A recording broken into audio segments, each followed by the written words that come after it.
যুদ্ধবিরতিতে সম্মত হলেও এখনও পাকিস্তান আফগানিস্তানের সীমান্ত বন্ধ রয়েছে। এতে বন্ধ হয়ে গেছে পণ্য সরবরাহ, যাতে বিপাকে পড়েছেন সাধারণ মানুষ। পাকিস্তানে হু হু করে বাড়ছে সবজির দাম। সেখানে 1 কেজি টমেটো কিনতে গুনতে হচ্ছে 600 রুপি।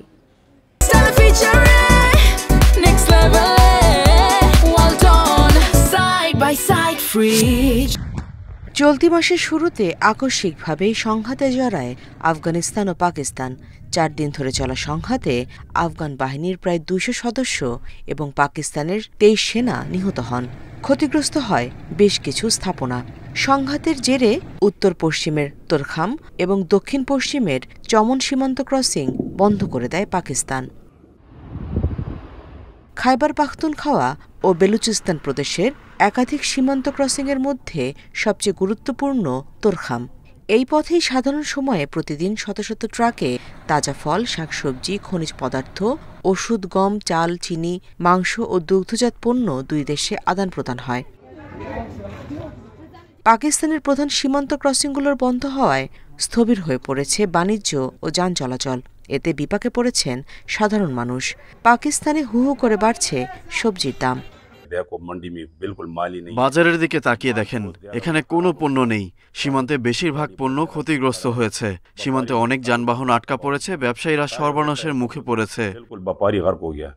সাধারণত পাকিস্তানে উৎপাদন কমে গেলে আফগানিস্তান থেকে এই দুটি সীমান্ত দিয়ে টমেটো এবং অন্যান্য দ্রুত পচনশীল পণ্য আমদানি করা হয়, যা দেশের ঘাটতি পূরণ করে।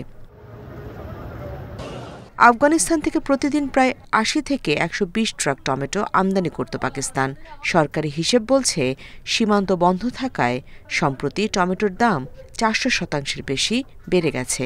1 কেজি টমেটো কিনতে গুনতে হচ্ছে 600 রুপি। সংকট মোকাবিলায় ইরান থেকে সবজি আমদানি করছে পাকিস্তান। এতে খুব শিগগিরই সবজির দাম নিয়ন্ত্রণে আসবে বলে আশা ব্যবসায়ীদের। আফগানিস্তানের সঙ্গে সীমান্ত ক্রসিং ও বাণিজ্য যোগাযোগ অনির্দিষ্টকালের জন্য স্থগিত ঘোষণা করেছে পাকিস্তান। শুক্রবার এক সংবাদ ব্রিফিংয়ে এ তথ্য নিশ্চিত করেছেন দেশটির পররাষ্ট্র মন্ত্রণালয়ের মুখপাত্র। বর্তমানে তোরখাম সীমান্তের দুই পাশে আটকা পড়েছে প্রায় 5000-এরও বেশি ট্রাক। পাকিস্তান ও আফগানিস্তানের বার্ষিক বাণিজ্যের পরিমাণ প্রায় $230 কোটি। Nusrat Serin, Independent news.